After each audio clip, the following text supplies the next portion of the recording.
안녕하세요. 네, 홍성규의 진보TV 주간 뉴스 브리핑 세상을 보는 눈. 벌써 4월 17일자네요. 4월 셋째 주 방송 시작하겠습니다. 난방 오랜만에 보시죠? 예, 겨울을 지나오면서는 보통 그 스웨터 내지는 티셔츠를 입었는데 제가 이제 난방을 입었다는 것은 날이 많이 풀렸구나 라고 하는 것이고요. 앞으로 이제 가을까지 색색까지 난방을 아마 보시게 될 겁니다. 지난 가을에서 겨울로 올 때 많이 보셨죠? 한 4-5가지밖에 없어요. 계속 이제 돌려 입어야 돼요. 오늘 뉴스 시작할 텐데요. 오늘도 5가지 소식 준비했습니다. 첫 번째 소식은 노동 뉴스인데요. 노조 파괴로 유명한 삼성에서 11년 만에 첫 단체 협약이 체결되었다는 소식입니다. 지난 14일 날 금속노조 삼성 지회에서 노조 설립 11년 만에 그리고 교섭을 36차례나 진행한 끝에 사측과 삼성 쪽과 단체 협약을 체결했습니다. 이때 이 느낌과 기분에 대해서 뭐라고 얘기를 하셨냐면요. 삼성의 조직적 노조 파괴 범죄를 이겨낸 민주노동조합이 조합원의 힘으로 단체 협약을 체결하고 삼성그룹 지배구조 중심인 삼성물산의 그 존재감을 아로새긴 쾌거다라고 이야기를 했다고 합니다. 이 지회는 2011년에 설립을 했지만 설립을 주도한 노동자 4명이 부당 징계를 당했고 각종 소송에 휘말렸다고 합니다. 교섭은커녕 무노조 경영을 앞세운 삼성그룹에서 어용노조 파동까지 겪었고요. 사건은 오랜 법정 다툼 끝에 지난달 17일 대법원의 판결로 종결이 됐다고 하네요. 대법원은 업무방해 그리고 노동조합 및 노동관계조정법 위반 등의 혐의로 기소된 삼성그룹과 에버랜드 전현직 임직원 12명에게 징역형을 확정을 했는데요. 이들은 에버랜드에서 노동조합 설립 움직임이 보이자 어용노조를 만들어가지고 노조 활동을 방해를 했습니다. 무려 36차례의 교섭 끝에 체결한 이번 단협에는요. 조합원에게 노조 활동 시간을 보장하는 내용이 담겼다 그래요. 참 이 너무나도 당연한 노동조합의 조합원들에게 교육 시간을 보장하는 것은 노동조합 활동에 있어서 기본이잖아요. 이 너무나도 당연한 조항을 집어넣는데 이런 단체 협약을 체결하는데 무려 11년이나 걸렸다는 거죠. 제가 이 방송에서 여러 차례 말씀드렸죠. 대한민국의 헌법 몇 조라고요? 제 33조에는 대한민국의 모든 노동자는 노동조합을 결성할 권리가 있고 교섭을 할 권리가 있고 단체 행동을 할 권리가 있다. 이런 3가지 노동자의 기본 권리가 명시가 돼 있는데 그러므로 사실은 노동조합을 결성하지 못하도록 방해하거나 활동하지 못하도록 방해하는 건 다 위헌이에요. 예를 들면 삼성에서 그동안 자랑했던 무노조 경영 이거 자체가 사실은 위헌이라는 거죠.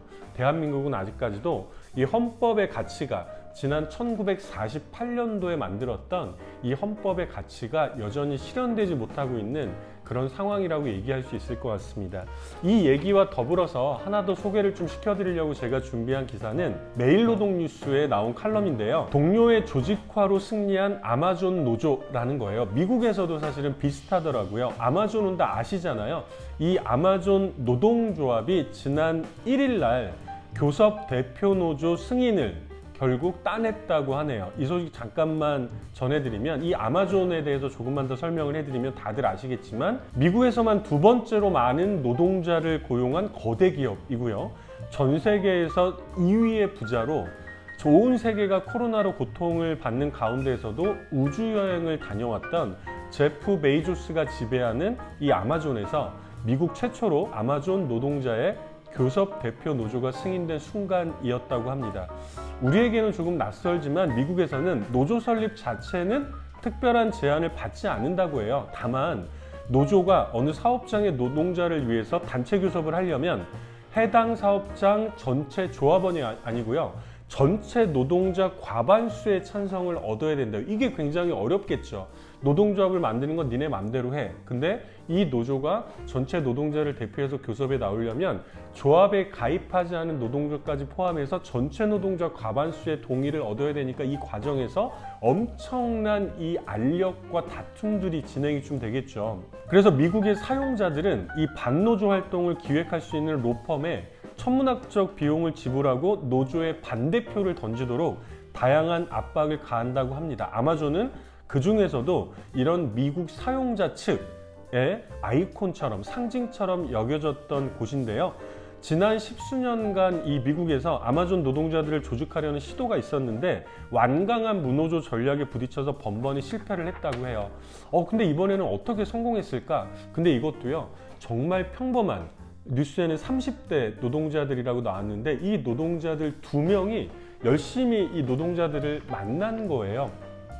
2년 전에 뉴욕주가 코로나 감염의 중심지가 됐을 때 뉴욕 스태튼섬 물류창고의 반장이었던 이 아마존 회사죠. 크리스천 스몰은 창고 내 부실한 방역 조치에 문제 제기를 했다가 해고를 당했다고 합니다. 아마존 창고 노동자들은요, 하루에 12시간 이상의 교대 근무에 휴식 시간은 15분씩 2회에 불과하다고 하네요. 이런 살인적 노동 강도를 견뎌야 했는데요. 해고됐던 이 스몰이라는 노동자는요, 동료들과 함께 매일 물류창고 안팎에서 동료 노동자들을 만났다고 합니다. 노동자들이 출퇴근하는 버스 정류장에서 몇 분의 휴식을 갖는 공간에서도 노동자들을 찾았습니다. 노동자들과 함께 근무하고 함께 쉬면서 노조가 왜 필요하고 사용자의 반노조 선전이 왜 거짓말인지를 끊임없이 대화를 이어간 끝에, 이게 2년 전이잖아요. 2년 동안 이렇게 끊임없이 동료 노동자들을 만나고 설득하고 대화를 한 끝에 드디어 아마존에서 이런, 이거를 저는 사실은 쾌거라고 표현하기에는, 왜? 사실 다 법에 보장돼 있는 건데 제대로 구현이 안 되는 거잖아요. 어쨌든 이 사용자 측의 아이콘처럼 여겨졌던 아마존에서도 노동조합이 승리를 했다는 소식입니다. 이 소식은 우리에게도 상당히 많은, 뭐라 그럴까요? 좀 울림을 주는 것 같아요. 역시 우리의 방법은 동료 노동자들을 열심히 만나고 그들의 마음속에 들어가고 그들의 손을 잡고 함께 싸우는 것, 그렇게 해서 노동조합을 만들어내는 것. 수십 년이 지나더라도 노동조합을 만든 이후로 지금까지 노동자들이 정치 세력화를 하고 힘을 키우는 그 과정에서 가장 중요한 원칙이 아닐까 싶습니다. 오늘의 첫 번째 소식으로 전해드렸고요. 오늘은 사실 약간 독특합니다. 왜냐하면 5가지 소식을 제가 엄선을 하잖아요. 근데 이번에는 이 5가지 소식을 정하는데 원래 어렵거든요. 왜냐하면 일주일 동안 엄청나게 많은 뉴스가 쏟아져 나올 거 아니에요. 근데 이번에는 특히 더 어려웠는데요. 오늘 이 노동 소식 하나를 제외하고요, 4가지 나머지 소식이 다 정치면 소식이에요. 이런 경우가 없었거든요. 다들 중요한 소식이니까 한번 들어보시죠. 진보당 경기도당에서 만 19세 경기도의원 비례후보가 출마를 했어요. 알고 계시죠? 신은진 후보인데요. 이 신은진 후보를 인터뷰했던 기사를 실었는데 이게 너무 좋아서 제가 가지고 왔습니다. 물론 인터뷰니까 좀 길어요.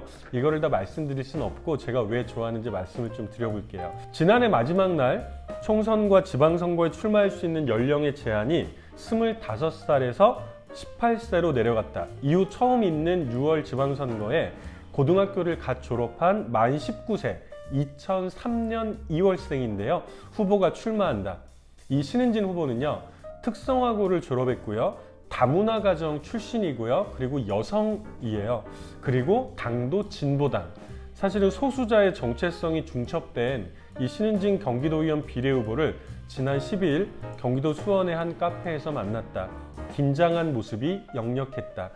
그럼에도 준비되지 않은 질문을 듣기 좋은 말로 두루뭉술하게 답하지 않았다는 점에서 다른 정치인들과 달랐다. 저는 이 마지막, 이 처음에 나오는 소개하는 문장에서 마지막 문장 때문에 좀 마음이 찡했습니다. 다시 한번 읽어드릴게요. 그럼에도 준비되지 않은 질문을 듣기 좋은 말로 두루뭉술하게 답하지 않았다는 점에서 다른 정치인들과 달랐다. 여기서 말하는 다른 정치인들은 신은진 후보처럼 청년 정치인들만 이야기하는 건 아닐 거예요. 우리나라에 있는 수많은 정치인들이 정당만 잘 타면 당선되는 거지 뭐, 배지 달는 거지 뭐. 그래서 인터뷰를 하더라도 두루뭉술하게 그냥 뭐 이것도 아니고 저것도 아니고 하나만한 얘기들을 쏟아내는 경우가 기성 정치인들도 많단 말이에요. 근데 이 기자가 이 만 19세의 진보당 신은진 경기도의원 비례후보를 인터뷰를 했더니 한마디 한마디가 만 19세밖에 되지 않았는데도 자신의 삶 속에서, 경험 속에서 꾹꾹 눌러 담았던 이야기들을 쏟아냈다는 거죠. 저는 이것이 정말 이런 게 정말 진보 정치가 아닐까? 우리 모두가 정치의 주인이 된다고 하는 건 이런 게 아닐까? 이런 생각이 들어서 소개를 좀 했고요. 이 인터뷰는 링크를 또 공유해 드리잖아요. 전문을 꼭 읽어보시기를 부탁을 드리겠습니다. 제가 한 단락 정도만 소개를 할게요. 신은진 후보는 이렇게 얘기했다고 합니다. 기성 정치인들이 우리를 대리해서 목소리를 내는 게 아니라 청소년 당사자가 직접 정치에 나서겠다는 것이다. 차별을 넘는 10대 정치, 이게 슬로건이고요. 질문 중에 이런 게 있어요. 노동조합의 이 신은진 후보는 특성화고를 졸업해서 특성화고 노동조합의 조합원이기도 하거든요. 노동조합에 가입하길 잘했다고 생각한 계기가 있으세요? 라고 했더니 나처럼 도제반인 친구가 지난해 초에 실습을 나갔던 회사에서 성추행을 당했다. 한 달 정도 지나서 나한테 털어놨는데 학교에서는 질질 끌다가 사건을 은폐했다. 그러다 지난해 말에 다시 공론화했는데 노동조합에서 함께 싸웠다. 그 친구는 항상 움츠리고 있고 소심해 보였는데 노동조합과 함께 투쟁하면서 자신의 일에 대해서 말하면서 표정이 달라졌다. 그 변화를 눈으로 보니까 정말 노동조합이 필요하구나 싶었고 당사자의 삶이 변하는 것이 인상 깊었다 라고 얘기를 했습니다. 우리가 수십 년간 노동조합 활동을 해왔던 노동운동가들도 우리에게 노동조합이 왜 필요하죠? 라고 얘기했을 때 한마디로 정리하기는 쉽지 않을 수도 있어요. 그런데 우리 신은진 진보당의 경기도의원 비례 후보는 이렇게 한마디로 노동조합이 진보당이 우리에게 필요한 이유는 뭐겠어요? 우리가 인간다운 대접을 받고 우리 스스로를 존중할 수 있도록 해주기 때문이죠. 우리 스스로를 존재 자체를 사랑할 수 있도록 해주기 때문이 아닐까 싶습니다. 궁금하시죠? 네, 인터뷰 전문은 기사에서 확인하시겠습니다. 세 번째 뉴스는 약간 열받는 정치면 소식이에요. 최근에 이 정치면을 또 뜨겁게 달구었던 이야기 중에 국민의힘의 이준석 대표와 장애인에 대한 혐오와 차별의 발언을 서슴없이 내뱉었던, 그리고 장차연의 박경석 대표가 JTBC 썰전에서 토론회를 가졌잖아요. 그것과 관련한 기사인데요. 일단 제가 가지고 온 건 내용은 대부분 다 아실 테니까 거기에 대한 분석, 평가와 관련해서 이 말씀을 좀 전해드리고 싶어서 갖고 나왔습니다. 이 혐오나 차별에 대해서 우리나라에서 전문가로 인정을 받고 있는 교수 중에 한 분이 숙명여대 법학부의 홍성수 교수인데요. 홍성수 교수가 이렇게 이야기를 했습니다. 어제 토론회 유튜브의 생중계 옆에 있는 채팅창에서는 노골적인 장애인 혐오 발언이 쏟아졌다. 이준석 대표의 응원단 역할을 하고 있는 거다. 유튜브 혐오 표현 가이드라인에 다 걸리는 내용들이다. 이준석 대표는 스스로 나는 혐오 표현을 쓴 적이 없다라고 말하지만 토론회 실시간으로 혐오가 이루어지는 게 연출이 되었다. 혐오하지 않았다는 주장은 자신의 발언이 갖는 영향력에 대해서 책임을 회피하는 무책임한 정치인의 태도다라고 이야기를 했습니다. 사실 이렇기 때문에 정치인들의 역할은 굉장히 중요하거든요. 차기 집권여당의 당대표가 이런 발언을 계속 이어가면 사회적 소수자를 향한 혐오를 더욱 증폭시킨다는 점에서 사실은 더 정치인들은 신중하고 자신의 책임을 느껴야 되는 거죠. 홍성수 교수는 이어서 정치인들이 소수자 집단은 위험하다, 범죄 집단이다 라는 식으로 모는 발언들은 일반 시민들에게도 소수자는 욕해도 괜찮아, 소수자는 혐오해도 괜찮아 라는 잘못된 신호를 주고 있는 거다라고 얘기를 하고 있습니다. 이준석 대표의 발언들은 장애인을 마음껏 비난하고 공격해도 좋다고 부추기는 거나 다름이 없다. 이런 혐오 선동 정치는 장애인뿐만이 아니라 여성, 난민, 성소수자 같은 다른 사회적 소수자를 향한 혐오로 이어질 수 있다는 점에서 매우 우려스럽고 위험하다라고 얘기했습니다. 관련해서는 뉴스가 워낙 많이 나왔는데요. 지난번에 소개해드렸던 역시 국민의힘의 장애인 국회의원이죠. 김예지 의원이 무릎을 꿇고 사과를 해서 시각장애인이신데 무릎을 꿇고 이 장애인 투쟁단 박경석 대표를 비롯한 이분들에게 사과를 해서 또 이슈가 되기도 했는데요. 이분이 또 멋진 말을 하셨습니다. 경향신문의 인터뷰에서요. 요 한 대목만 소개를 좀 해드릴게요. 이거는 이제 TV토론 전에 인터뷰했던 내용인데 이준석 대표와 박경석, 전장현 대표의 TV토론이 예정되어 있는데 어떻게 보십니까? 라는 질문에 대해서 김예지 의원이 이렇게 얘기했습니다. 과연 사람의 기본 권리가 토론의 주제가 되는 게 맞는가 고찰이 필요하다. 숨 쉬는 것을 제3자가 토론거리로 삼아도 되나? 숨을 자유롭게 쉬고 싶다는 내용이 과연 찬반 토론으로 가능한 얘기인가? 토론 배틀이라는데 남의 생명을 두고 배틀을 한다는 게 말이 되나? 와, 저는 정말 본질을 꿰뚫은 한마디가 아닌가 싶습니다. 우리가 어떤 사람의 존재 여부에 대해서 어떻게 찬반으로 이야기를 할 수가 있습니까? 예를 들면 그 유명한 질문 있잖아요. 그리고 지금도 쏟아지는 질문. 지난번 대선에서 국민의힘의 홍준표 대선 후보가 당시에 문재인 대통령 후보에게 뭐라고 얘기했습니까? 동성애에 대해서 찬성하십니까? 라고 했더니 또 문재인 후보는 당시에 뭐라고 얘기했어요? 반대한다. 아니, 사람의 존재 자체가 찬성하고 반대할 수 있는 일인가요? 이 질문을 바꿔보면 이렇게 얘기할 수 있죠. 당신은 어머니에 대해서 찬성하십니까? 아버지에 대해서 찬성하십니까? 누구나 이게 말이 되는 질문이야? 라고 생각할 거 아니에요. 어머니나 아버지나 이미 존재하고 있는 사람들이란 말이에요. 만약에 나는 반대한다 그러면 어머니나 아버지나 아니면 장애인들이나 이런 사람들 다 세상에서 없애야 된다는 말일까요? 동성애자를 세상에서 없애야 된다는 말일까요? 이런 의견을 김예지 의원이 전곡을 찔렀다고 생각을 해서 제가 소개를 좀 시켜드렸고요. 네. 뭐 관련해서는 할 얘기가 정말 많은데 이 얘기도 하나 할게요. 이 썰전 박경석, 이준석 토론을 보신 분들 많이 있는데 이거는 그 한겨레 신문에서 그 TV 비평을 하고 있는 이승환이라는 분이 그 비평을 쓴 건데 이것도 전문보다는 앞부분 저도 이제 미처 보지 못했던 앞부분만 제가 한번 또 확인해 드리겠습니다. 이 JTBC에서 썰전 라이브를 통해서 중계했던 이준석 대표와 박경석 대표의 토론 장면에서는 사실 나의 눈길을 뜬 거는 테이블의 높이였다.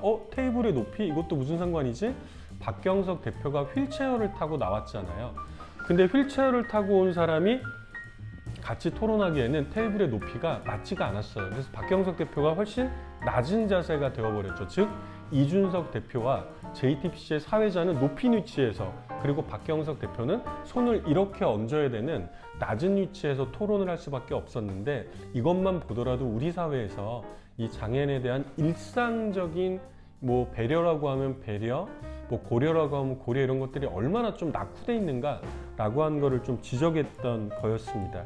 두 사람이 같은 눈높이에서 토론하는 게 애시당초에 불가능한 상황이었다는 거죠. 그리고 박경석 대표는 시종일관 명치 부근까지 올라온 테이블 앞에서 말을 이어가야 했다. 이것도 우리가 생각해 봐야 될 지점이 아닌가 싶고요. 이런 류의 문제 때문에 작년에 우리가 차별금지법을 제정하라고 엄청나게 노력을 많이 했잖아요.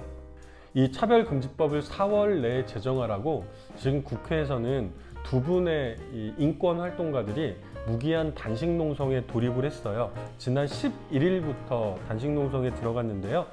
차별금지법 제정연대의 이종걸 공동대표와 인권운동사랑방의 미류 상임활동가가 이번 4월 임시국회에서 반드시 차별금지법을 제정하라. 이번이 마지막 기회다.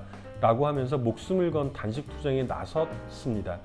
평등한 사회를 염원하는 시민들도 옆에 1인용 텐트를 치면서 응원을 하고 있고 함께 지지를 하고 있는데요. 이들은 이곳의 이름을 평등텐트촌이라고 지었다고 합니다. 아마 이번 주 내내 지속이 되지 않을까 싶은데 지난주부터 시작을 해가지고요. 시간이 되시는 분들은 국회 앞에서 이 평등텐트촌에 함께 해주셔도 좋을 것 같습니다. 저도 올라가 보려고요. 자, 네 번째 소식은 민중의 소리 사설을 가지고 왔는데요. 정말 열받는 사설이 아닐까 싶습니다. 결국 무산된 기초의원 2인 선거구 폐지 입법이라는 제목입니다. 뭐 다들 아실 거예요. 지난 대선의 마지막에 정치 개혁이 가장 뜨거운 또 쟁점이 되었잖아요. 민주당이 뭐라고 했습니까? 정치 개혁 반드시 하겠다. 그러나 결국 무산이 되고 말았습니다. 이번 지방선거에서 기초의회만이라도 다당제 정치 개혁을 실현하자는 제안이 결국 무산됐다. 민주당은 12일 의원총회에서 기초의원 중대선거구제 도입을 담은 공직선거법 개정안을 당론으로 채택하지 않았다. 선거법은 합의 처리하는 게 관행이라는 이유에서다. 근데 정말 웃긴 얘기죠. 왜? 지난번 총선에서는 어떤 게 있었어요? 국회의원의 그 비례대표 국회의원 관련해서 연동형과 관련해서 개정이 됐기 때문에 연동형이 훨씬 더 올라갔고, 물론 이후에 위성정당 또 사태가 벌어지면서 굉장히 그 취지가 바랬습니다만은 이 연동형 개정과 관련해서도 국민의힘은 찬성하지 않았거든요. 그러나 민주당은 정의당 등 동의하는 정당들과 함께 이것을 밀어붙였습니다. 정치 개혁을 했던 거예요. 근데 이번에도 대선 전에는 목에 칼이 들어와도 할 것처럼 얘기하더니 결국은 국민의힘이 동의하지 않으니까, 합의해주지 않으니까 못하겠습니다 하고 꼬랑지를 내렸던 거죠. 그러면 지금 또 논란이 되고 있는 검수완박은 어떤가요? 아니면 뭐 예를 들면 뭐 국민들의 여론이 지지가 또 이런 얘기도 하잖아요. 아니 검수완박은 국민들의 여론이 지지가 절대적이라서 지금 밀어붙이고 있는 건가요? 이런 거 보면 정말 역시 뭐 혹시나 했더니 역시나였다. 결국 민주당을 믿으면서 이 정치 개혁이든 사회 개혁이든 이미 지난 5년 동안의 문재인 정권을 보면서 다들 통감했던 거 아닙니까? 이번 지방선거 며칠 남지 않았는데요. 1번도 아니고 더불어민주당 1번도 아니고 국민의힘 2번도 아닌 사실은 이 진보정당들 그리고 민주노총 등 시민사회 세력들 이 제3지대에 있는 후보들이 적극적으로 기초의회에 들어갈 수 있도록 함께 힘을 모아주셔야 되지 않을까 싶습니다. 오늘의 마지막 5번째 소식도 역사적으로 정치 소식인데요. 이제 윤석열 당선자가 1기 내각의 인선을 완료를 했어요. 모두 18명이었나요? 네. 이렇게 이제 발표를 했는데 이거를 분석한 거예요. 용해인 기본소득당 의원이 이번 내각 인선을 분석한 결과 스카이, 서울대, 고려대, 연세대죠. 이 스카이 출신이 무려 79%, 80%라는 거예요. 이 말은 5명 중에 4명은 스카이 출신이라는 거죠. 그리고 50대 이상이 95%, 20대, 30대, 40대 이런 청년 장관이 거의 없다는 거죠. 그리고 남성이 84%. 사실은 아니 세상의 절반은 여성이다 이런 얘기 우리가 사실은 뭐 누누이 이야기를 하고 있잖아요. 그러나 여성은 고작 16%에 불과한 것으로 확인이 됐다는 겁니다. 이 내각 인선이 왜 중요하냐면 어떤 사람들이 주로 중요한 의사결정을 하는가 이런 거기 때문에 굉장히 중요하거든요. 우리가 예를 들면 청년 비례라든지 뭐 이런 이야기를 하는 이유도 뭐냐면 국회의원도 보세요. 20대, 30대 국회의원들이 없으니까 20, 30대 청년들은 표만 찍기만 하고 본인들의 의견을 직접 제출할, 내세울, 제기할 이럴 권리가 없다는 거잖아요. 특히나 내각 인선 같은 이 장관들을 어떻게 꾸리는가는 굉장히 중요하겠죠. 결국 윤석열 1기 내각에서 나오는 목소리는 주로 어떤 목소리들? 스카이, 서울대, 고려대, 연세대를 나왔던 사람들의 목소리들, 남성의 목소리들, 50대 이상의 목소리들이 주로 대변이 될 수밖에 없다라고 하는 정말 암담한 이런 상황이 아닐까 싶고요. 지역 출신도 나왔네요. 출신 지역도 서울과 영남에 편중돼 있다고 합니다. 서울과 영남의 출신자가 전체 63.2%를 차지하고 있다고 하네요. 다른 뉴스에서도 보면 이번에 윤석열 당선자가 인선했던 18개 부처의 장관 후보자 중에 14명의 인사청문 요청안이 국회에 제출이 됐는데 이들의 평균 재산이 얼마일까요?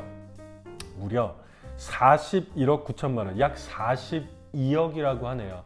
즉 윤석열 1기 내각의 대부분은 42억 정도의 재산을 가지고 있는 사람들을 대표하고 있다라고 말해도 과언이 아닙니다. 이 중에 8명은 강남 3구에 살고 있고요. 그리고 또 하나 중요한 거는요. 이번에 한덕수 총리를 비롯해서 총리와 장관 후보 6명이 사회이사 출신이래요.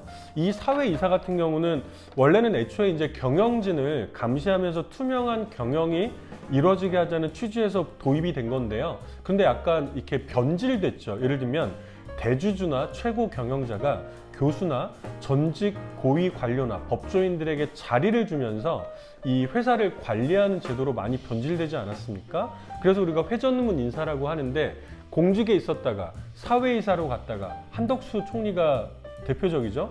다시 공직으로 들어왔다. 그럼 우리는 의심할 수밖에 없죠.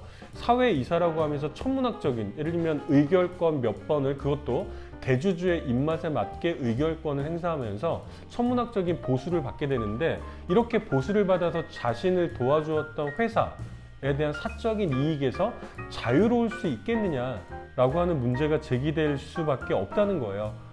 내가 다시 공직에서 총리나 장관으로 있으면서 내가 이전에 몸담았던 해당 기업의 이해가 걸린 업무를 내가 신세를 졌던 그 기업의 업무를 과연 공정하게 처리할 수 있겠느냐. 그래서 이것도 굉장히 특징적인 요소라고 하네요. 이렇게 내각을 인선하면서 사회이사 출신의 장관들, 강요들이 이렇게도 많았던 적이 없다고 합니다. 그래서 사회이사 내각이라는 신조어까지 나왔습니다. 여러모로 걱정이 되는 현상이 아닐 수 없습니다. 윤석열 당선자가 곧 취임을 하겠죠. 5월 10일 날 취임을 하게 되면 또 나라 걱정이 이 국민들의 몫이 되지 않을까, 이런 좀, 그래서 요즘에 정말 걱정하시는 분들 많더라고요. 이렇게 5가지 소식 오늘 전해드렸습니다. 벌써 봄날이 막 지나가고 있어요. 오늘도 보니까 벚꽃이 비처럼 막 쏟아지더라고요. 이 4월이 다가기 전에 바깥으로 나가셔서 걱정이 마음속에 한가득이라고 하더라도 이 봄날의 기운을, 이 봄 기운을 꼭 한번 느껴보시기를 바라겠습니다. 오늘 4월 17일자 홍성규의 진보TV 주간 뉴스 브리핑 세상을 보는 눈, 여기까지 인사드리겠습니다. 고맙습니다.